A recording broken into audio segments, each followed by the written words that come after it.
Hi friends, इस video में हम लोग इम्प्लीमेंटेशन ऑफ बाइनरी ट्री यानी कंप्यूटर के मेमोरी में जो स्ट्रक्चर होगा यानी किस तरह से हम लोग ट्री को जो है रिप्रेजेंट करेंगे इंटरनल। यानी there are two ways of implementing a binary tree. दो तरीके से हम लोग बाइनरी ट्री को रिप्रेजेंट कर सकते हैं। एक है एरे इम्प्लीमेंटेशन और दूसरा लिंक्ड इम्प्लीमेंटेशन। तो इम्प्लीमेंटेशन मतलब कहने का मतलब होगा कि यहाँ पर हम लोग रिप्रेजेंटेशन से बात कर सकते हैं। रिप्रेजेंटेशन और बाइनरी ट्री यानी बाइनरी ट्री का रिप्रेजेंटेशन हम लोग दो तरह से कर सकते हैं। एक एरे रिप्रेजेंटेशंस यानी एरे की तरह जो है एरे के फॉर्मेट में हम लोग इसका रिप्रेजेंटेशन कर सकते हैं। और दूसरा रिप्रेजेंटेशन जो हमारा होगा वो लिंक्ड लिस्ट रिप्रेजेंटेशन होगा। Linked list representation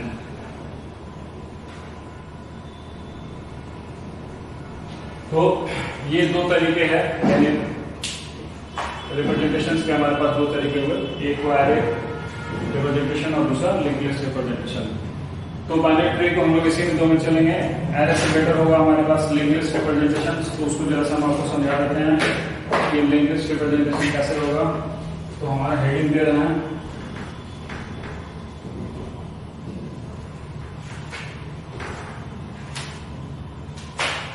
linked list representation.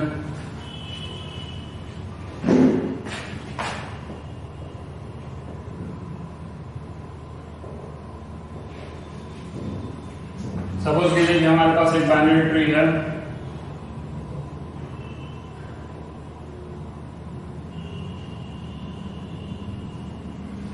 ये मेरे पास एक बाइनरी ट्री है। अब इसका लिंक्ड लिस्ट रिप्रेजेंटेशन के रूप में तो एक नोड सबसे पहले रूट के लिए बीच में इंफॉर्मेशंस, ठीक है, डबल लिंक्ड लिस्ट के रूप में होगा। इधर आपका लेफ्ट चाइल्ड जो लेफ्ट चाइल्ड है उसका एड्रेस इंफॉर्मेशन यहाँ पर आएगा। तो इधर हो जाएगा लेफ्ट और इधर हो जाएगा राइट। तो लेफ्ट में जो लेफ्ट का जो होगा यानी लेफ्ट में हमारे पास कौन सा चाइल्ड है बी। तो बी का जो एड्रेस होगा सपोज कीजिए इसका ये लोकेशन जो क्रिएट होगा मान लीजिए 6674 पे, तो वो 6674 यहाँ होगा। यानी लेफ्ट चाइल्ड का जो एड्रेस होगा वो लेफ्ट चाइल्ड के नोड का जो एड्रेस होगा वो इसमें होगा और राइट चाइल्ड का जो एड्रेस होगा वो यहाँ पर होगा। यानी राइट चाइल्ड में आपके पास कौन सा है सी है और इस राइट चाइल्ड का जो इसका इंफॉर्मेशन मान लीजिए 7742 पर डिफाइंड हुआ है 7742 ये एड्रेस यहाँ पर रहेगा। कहने का मतलब है लेफ्ट और राइट। ये लेफ्ट वाले चाइल्ड के इंफॉर्मेशन को लेकर के चलेगा और ये राइट वाले चाइल्ड को यानी लेफ्ट वाले जो नोड होंगे उसको लेकर के चलेगा और राइट वाले नोड को लेकर के चलेगा। तो यहाँ पर तो लेफ्ट और राइट दोनों है। और जिस केस में जैसे इस केस में देखेंगे तो फिर इसके चाइल्ड की बात आएगी। तो यहाँ पर जो इसका लेफ्ट होगा उस लेफ्ट को हम लोग यहाँ पर लेकर के चल रहे हैं। तो यहाँ पर लेफ्ट में हमारे पास डी है और इसके राइट में अगर कुछ नहीं है तो राइट में नहीं है तो नल होगा। और यहाँ पर मान लीजिए 6722 है तो ये 6722 जो है इंफॉर्मेशन यहाँ होगा और 6674 का जो यहाँ था वो तो यहाँ पर है। और इसके कोई चाइल्ड नहीं है यानी ना लेफ्ट है ना राइट है तो यहाँ पर हो जाएगा नल नल। उसी तरह से अगर इसकी बात करेंगे तो इसके भी लेफ्ट में हमारे पास एक लेफ्ट का चाइल्ड है दैट इज ई। तो इसके इसमें भी नल क्योंकि इसके बाद इसका कोई लेफ्ट नहीं है और इसका भी कोई लेफ्ट नहीं है तो यहाँ पर नल। और इसके यहाँ पर यानी इसमें जो होगा मान लीजिए ये 8242 पर ये असाइन हुआ है 8242 जो मेमोरी लोकेशन है वो लोकेशन यहाँ पर आएंगे और इसके राइट में कोई चाइल्ड नहीं है तो यहाँ पर होगा नल। तो यही कॉन्सेप्ट है। तो आपको बेसिकली राइट और लेफ्ट यानी आपका जो है वो डबल लिंक्ड लिस्ट के रूप में होगा। ये हम आपको बता दिए दैट इज लेफ्ट। ये लेफ्ट आपके इसको लेकर चलेगा और ये होगा आपका राइट, ये राइट को लेकर के चलेगा। और यहाँ पर जो होगा आपका इन्फो पार्ट उस नोड का जो इन्फॉर्मेशन पार्ट होगा उसी को लेकर के चलेगा। तो लिंक्ड लिस्ट रिप्रेजेंटेशन आपको यही है। अब आसानी से आप पूरे ट्री का जो है रिप्रेजेंटेशन देख सकते हैं लिंक्ड लिस्ट के रूप में और बना भी सकते हैं, कहीं कोई दिक्कत नहीं है। अब इसके बाद हम लोग स्टडी करने जा रहे हैं एक्सप्रेशन ट्री के बारे में। तो रिप्रेजेंटेशन आपको हो गया, दो तरह से रिप्रेजेंटेशन करेंगे, एरे रिप्रेजेंटेशन और दूसरा लिंक्ड लिस्ट रिप्रेजेंटेशन। ज्यादातर ट्री को हम लोग लिंक्ड लिस्ट रिप्रेजेंटेशन में रखते हैं। तो इसीलिए कैसे करते हैं वो हम लोग नोड बना करके वो हमने आपको समझा दिया। तो ये एक नोड हो गया, ये आपका रूट नोड हुआ। इसका जो लेफ्ट साइड है उसका इन्फॉर्मेशन यहाँ पर आएगा। अगर इसका कोई लेफ्ट है तो उसका इन्फॉर्मेशन रहेगा। अगर कुछ नहीं है तो वहाँ पर नल असाइन करेंगे यानी अगर उसका लाइटर नहीं रहेगा, जहाँ नहीं रहेगा वहाँ पर हम लोग नल को असाइन करेंगे।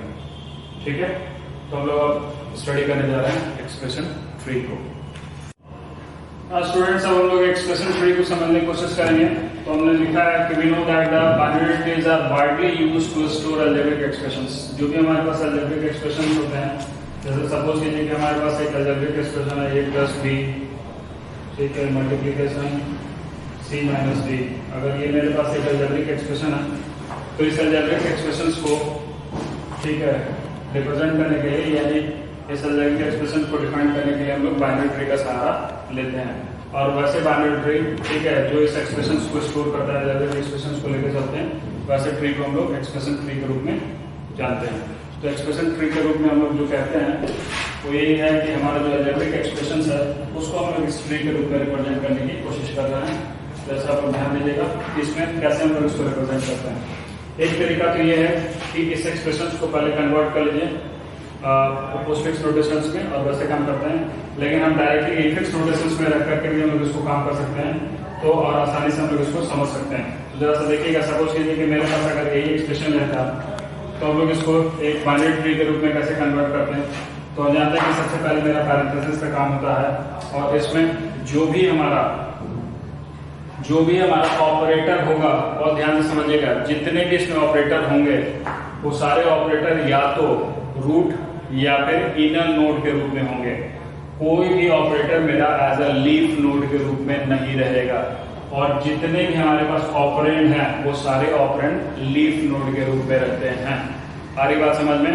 और साथ में जो मेरा प्रेसिडेंस लेवल है, उस प्रेसिडेंस लेवल के आधार पर ही हम लोग काम करते हैं। तो जैसे सबसे पहले हमारे पास क्या है कि यहाँ पर हमारे पास पैरेंथेसिस का काम सबसे पहले होता है, तो plus operator as a root के रूप में हुआ, और ए और बी यहाँ पर हमने ये दो जो है वो नोड को कंसीडर किए। तो देखिए इस केस में क्या हुआ कि ये प्लस जो है वो रूट के रूप में डिफाइंड हुआ, और ए और बी दो लीफ नोड के रूप में डिफाइंड हुए। उसी तरह से हम लोग दूसरा जो है वो इसको देखेंगे, तो ये हुआ माइनस, और यहाँ पर हम लोगों ने लिखा सी और यहाँ पर रखा डी। तो ध्यान रखिएगा, जितने भी ऑपरेंड होंगे वो सभी ऑपरेंड जो हैं वो लीफ नोड के रूप में ही रहेंगे, और जितने भी ऑपरेटर होंगे वो सारे ऑपरेटर जो हैं वो किस फॉर्मेट में होंगे, तो वो सारे ऑपरेटर या तो रूट या फिर इनर नोड के रूप में कंसीडर किए जाएंगे। अब इन दोनों को हमको क्या करना है, मल्टीप्लाई करना है। तो यहाँ पर हमने लिखा मल्टीप्लाई का साइन और इससे इसको जोड़ा। अब देखिए ये पूरा बाइनरी ट्री के फॉर्मेट में, और ये आपका एक एक्सप्रेशन ट्री बन गया।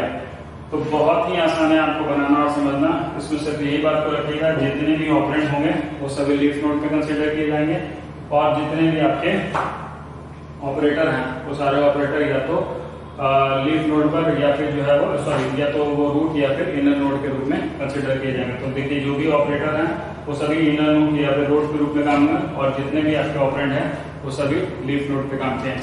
अगर साथ में आप ये समझ के देखिए कि चूंकि इनर ऑर्डर में जो हम लोग बात करते हैं, सॉरी इनर इनफिक्स नोटेशंस में जो हम लोग बात करते हैं, उस इनफिक्स नोटेशंस में हम लोग यहाँ पर यानी पैरेंथेसिस अलाउड रखते हैं। तो सपोज कीजिए कि अगर मेरे पास कोई ऐसा एग्जांपल लेकर के चलते हैं जिसमें कि हमारे पास पैरेंथेसिस अगर नहीं है, तो फिर हम लोग जो है उसको हम लोग कैसे एक्सप्लेन करेंगे और कैसे समझेंगे, तो वो हमारा डिपेंड करेगा किस पर, कि जो हमारा ये रहेगा यानी प्रेसिडेंस लेवल रहेगा, उसी प्रेसिडेंस लेवल पर हम लोग काम करेंगे। तो एक और एग्जांपल हम देने जा रहे हैं और उसको हम लोग देखिएगा। तो सपोज कीजिए कि मेरे पास अगर एक एक्सप्रेशन है जिसमें आप पैरेंथेसिस नहीं देखना है, तब अगर इस एक्सप्रेशन को अगर हम लोग एज ए बाइनरी ट्री के रूप में रिप्रेजेंट यानी एक्सप्रेशन ट्री का बनाना चाहेंगे तो कैसे बनेगा उस पर ध्यान दीजिएगा। तो हमारे पास जो प्रेसिडेंस लेवल है उस प्रेसिडेंस लेवल के आधार पर चाहेंगे तो हम लोग इसको क्या करेंगे, पैरेंथेसाइज कर देंगे। तो सबसे पहले हमारा काम कौन सा था, तो सबसे पहले हमारा काम डिवीजन का होगा, इसलिए डिवीजन को लेकर के चल रहे हैं। और उसके बाद साथ में उसके बाद मेरा क्या होगा, मल्टीप्लिकेशन उसको लेकर चले, फिर उसके बाद प्लस का लेकर के चले, और फिर लास्ट में हमारे क्या माइनस को लेकर के चले। तो इस तरह से हम लोग पैरेंथेसाइज करके भी काम कर सकते हैं। या फिर अगर आप पैरेंथेसिस नहीं लेना चाहते हैं तो आपको समझना होगा कि जो प्रेसिडेंस लेवल है उसके आधार पर काम होगा। तो सबसे पहले मेरा डिवीजन जो हम लेकर के चले, इसके अंदर में हमारे पास बी और सी, सबसे पहले काम यही हुआ। तो सबसे पहले काम हम लोग इसी को किए। उसके बाद हमारे पास ये मल्टीप्लिकेशन में होगा, तो यहाँ से जोड़े इसको मल्टीप्लिकेशन, और ये आ गया आपका डी। लेवल देखते रहिए, बिल्कुल लेवल जो है वो मैच करना चाहिए। अब उसके बाद एडिशन है, ये आपका लेफ्ट साइड में है, तो यहाँ पर प्लस की है, और इस साइड में आपका ए आया, और उसके बाद आपका माइनस ई है, तो फिर हम लोग इसको हटा करके और यहाँ पर हमने किया माइनस, और इससे हमने इसको जोड़ दिया ई को। अब ये आपका कंप्लीट हो गया और ये आपका बाइनरी ट्री डिफाइन हो गया। तो इट्स वेरी इजी, आप एक दो बार बनाइएगा तो आसानी से आपको बनाने में सहूलियत होगी और समझ में आ जाएगा। अब अगर चाहिएगा कि हम लोग, हमारे पास अगर एक कोई दिया हुआ है, सपोज कीजिए कि हम लोग ट्री दिया रहेगा और उसका फिर एक्सप्रेशंस कैसे निकालने होंगे, तो इसी को अगर कन्वर्ट कर लीजिएगा तो आपका कॉन्सेप्ट बिल्कुल क्लियर हो जाएगा कि हम एक्सप्रेशन ट्री को कैसे बाइनरी ट्री में बना दें, और अगर बाइनरी ट्री के फॉर्मेट में दिया हुआ तो कैसे सिंपल एक्सप्रेशंस के यानी इनफिक्स नोटेशन में उसको कैसे लिखें, वो भी आप लिख सकते हैं, कहीं कोई दिक्कत नहीं होगी। तो ये सिर्फ आपको जानना है, ये बात ध्यान में रखिएगा, ये बात आपको जानना है और इसी तरह से आपको ये सारा काम करना है। तो जो भी चीज आप लेकर के चलिएगा वो रूट लेवल से ही काम स्टार्ट करिएगा, तो सॉरी ये लिफ्ट लेवल से ही बात स्टार्ट करिएगा, और करते हुए आप आगे बढ़ सकते हैं आसानी से। यानी जैसे मान लीजिए हम लोग इसी एक्सप्रेशन को दोबारा लिखते हैं तो क्या लिखते हैं, बी डिवीजन सी, और इसके बाद हमारा क्या होगा एस्ट्रिक क्या लेकर के चलते डी, उसके बाद फिर हमारा क्या है ए प्लस, उसके बाद हमारे पास क्या है माइनस ई। तो ये आपका वही एक्सप्रेशन दोबारा आ जाएगा और आप आसानी से काम कर लीजिएगा। तो इट्स वेरी इजी, आप हमेशा ध्यान रखिए, ये लीफ नोड है, ये लीफ नोड है, ये लीफ नोड है, ये लीफ नोड है, ये लीफ नोड है। इन सारे लीफ नोड पर आपको क्या मिले, ऑपरेंड मिले, और जितने भी आपके रूट और इनर नोड्स हैं उन सारे नोड्स पर आपको ऑपरेटर जो है वो डिफाइन किया गया है। तो आपको बिल्कुल आसान है, ठीक है, किसी भी अलजेब्रिक एक्सप्रेशंस को बाइनरी ट्री के फॉर्मेट में एक्सप्लेन करना, और इसी ट्री को हम लोग बोलते हैं। आज हम लोग बाइनरी सर्च ट्री के बारे में स्टडी करेंगे। तो बाइनरी सर्च ट्री बेसिकली मेरा होता क्या है, उससे रिलेटेड सारी बात हम आपको बताने जा रहा है। तो सबसे पहले मैंने जो लिखा है कि binary search tree is also known as ordered binary tree, यानी ऑर्डर्ड बाइनरी ट्री के रूप में भी इसको जाना जाता है, क्योंकि जो भी चीज होती है उसमें वो एक सीक्वेंस में यानी एक ऑर्डर में काम होता है, इसलिए ऑर्डर्ड बाइनरी ट्री के रूप में जाना जाता है। ये बाइनरी ट्री का ये ग्रुप है in which nodes are arranged in an order, जो भी नोड्स इसमें होते हैं वो अरेंज किए जाएंगे एक ऑर्डर में। तो वो ऑर्डर यानी अरेंजिंग, यानी बेसिकली जो इसमें अरेंज करने का जो तरीका होता है वो कैसे होता है, तो उसमें लिखे हैं कि in a binary search tree all the nodes in the left sub tree have the value less than that of the root node, यानी उसके रूट नोड का जो वैल्यू होगा उससे जो वैल्यू कम होंगे वो लेफ्ट में आएंगे, और अगर उससे कोई ज्यादा वैल्यू होगा या उसके बराबर कोई होगा रूट से, तो वो उसके राइट नोड के रूप में कंसीडर किया जाएगा।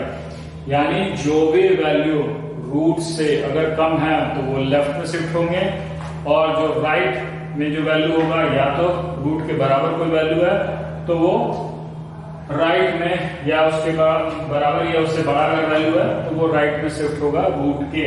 और यही चीज हम लोग एप्लीकेबल, यानी यही चीज एप्लीकेबल होगा आगे के सब ट्री के साथ। तो जैसे फॉर एक एग्जांपल देकर के हम लोग समझने की कोशिश करते हैं कि बाइनरी सर्च ट्री है क्या, तो इसमें अगर हम लोग एक एग्जांपल के तौर पर लिखना है तो देखिए मान लीजिए हमारा दिया हुआ है 39, 34 और यहाँ 54। अब इसको ध्यान से देखिएगा, सपोज कीजिए कि मेरा ये 3 वैल्यू था 39, और यहाँ पर सपोज कीजिए कि आपका 54, और यहाँ पर आपका जो है वो 34, ये 3 वैल्यू दिए हुए हैं। इसको अगर हम लोग एक बाइनरी सर्च ट्री के रूप में लेकर के चलेंगे तो सबसे पहले हमारा कौन सा 39 आया, 39 से के बाद 54 किधर जाएगा, तो 39 के राइट में, तो वो 39 के राइट में गया। उसके बाद 34 है, 34 कितना होगा, तो 39 के लेफ्ट में जाएगा। तो ये हमारा एक बाइनरी सर्च ट्री बन गया। इसी चीज को हम लोग बता रहे हैं। तो यानी ऑर्डर देखिएगा, जो रूट का वैल्यू है उस वैल्यू से छोटा वैल्यू किधर है, लेफ्ट में, और जो रूट से जो बड़ा वैल्यू है वो किधर, राइट में शिफ्ट हुआ है। तो इसी तरह से हम लोग इसको डिजाइन करते हैं, यानी इसको डिफाइन करते हैं। तो बाइनरी सर्च ट्री एक ऑर्डर ट्री, बाइनरी ट्री के रूप में भी हम लोग कंसीडर करते हैं इसका नाम। तो इसमें जो भी लेफ्ट साइड में होंगे वो सारे वैल्यू जो रूट से छोटे वैल्यू होंगे वो होंगे, और फर्दर अगर इसमें और भी रहता तो फिर हम लोग इसको यानी फर्दर इसको बाइनरी ट्री में मैक्सिमम 2 ही चाइल्ड होते हैं। तो फर्दर जो सब ट्री इसके बनेंगे उसमें उस वैल्यू को फिर लेकर के हम लोग चलेंगे और कंसीडर करेंगे। तो इसी का हम लोग एक एग्जांपल और देख लेते हैं, जिसमें कि अगर आपको कुछ नंबर्स दिए हुए और उसको बाइनरी सर्च ट्री के रूप में डिफाइन करना है तो हम लोग कैसे लेकर के चलेंगे, यानी अगर उसका अरेंजमेंट अगर बाइनरी सर्च ट्री के रूप में करना होगा तो हम लोग कैसे करेंगे, यानी हम लोग कंस्ट्रक्ट करने जा रहे हैं बाइनरी ट्री को, ठीक है, जो कि नंबर समझ। नाउ अब हम लोग एक एग्जांपल ले रहे हैं। एक प्रॉब्लम है मेरे पास कि create a binary search tree using the following data elements. हमारे पास ये डेटा एलिमेंट है और हम लोग को एक बाइनरी सर्च ट्री को क्रिएट करना है। तो सबसे पहले हम लोगों ने लिया 45, पहला स्टेप। दूसरे में हमारे पास 39 है। अब ये 45 से कंपैरिजन करेंगे, क्या 45 से ये बड़ा है छोटा है? छोटा है तो लेफ्ट में जाएगा, तो ये हुआ 45 और इसके लेफ्ट में आ गया 39, ये हुआ। ये फिगर 1 मानिएगा और ये हो गया आपका फिगर 2, बी कर देते हैं, ए बी। उसके बाद आया हमारे साथ 56, तो हमारा कहाँ जाएगा? तो 45 से वो बड़ा है तो ये चला गया 56 इधर, ये हो गया आपका फिगर सी। नेक्स्ट में क्या होगा? हमारे पास कौन सा अरेंज करना है हमको? 12 को। तो 45 से छोटा है यानी लेफ्ट में जाएगा, 39 से वो छोटा है यानी 39 के लेफ्ट में जाएगा। तो 45, 39 और इसके लेफ्ट में आ गई ये 12, ये हो गया फिगर बी। उसके बाद क्या है? 34 है, तो 45 से 39, 39 से 12 ऑलरेडी है। अब आया हमारे पास 34, तो 34 क्या है? वो 12 से बड़ा है, तो यहाँ पर आ गया आपका 34, इसका राइट में चला गया। ये हो गया हमारा कौन सा फिगर? फिगर नंबर ये हो गया हमारा ई। नेक्स्ट एलिमेंट हमारे पास क्या है? 78। तो जो अब तक मेरे पास बना हुआ है वो है 45 के लेफ्ट में 39 और सॉरी यहाँ पर देख लीजिएगा, यहाँ पर भी आपका जो 56 है वो रहेगा और यहाँ पर जो आपका 56 है वो ऑलरेडी रहेगा। तो यहाँ पर आपका हो गया 39 के लेफ्ट में हमारे पास 12 है, 12 के राइट में हमने क्या 34 का इंसर्ट किया है और इसके राइट में हमारे पास 56 है। अब जो नेक्स्ट वैल्यू है वो 78 है, 45 से बड़ा, 56 से भी बड़ा, तो इसके राइट में चला गया 78। तो ये हमारा फिगर हो गया कौन सा? ये फिगर हमारा हो गया। नेक्स्ट हमारे पास कौन सा 32 है, तो हम यहाँ पर 45 से कहाँ पर 39 के लेफ्ट में कौन सा 12 के राइट में 34 और यहाँ पर हमारे पास 56 के राइट में हमारा क्या है 78। अब यहाँ पर हम लोग 32 को लेकर के चल रहे हैं, तो 45 से छोटा यानी 39 का है, 39 से छोटा, तो 39 से छोटा यानी 12 से बड़ा, तो 12 से बड़ा में क्या 34 से छोटा है यानी 34 के लेफ्ट में आ जाएगा 32। ये हमारा हो गया फिगर नंबर जी। नेक्स्ट हमारे पास क्या है 10, तो 10 लेके चलेंगे तो यहाँ पर होगा हमारे पास 45 से हमारे पास क्या है 39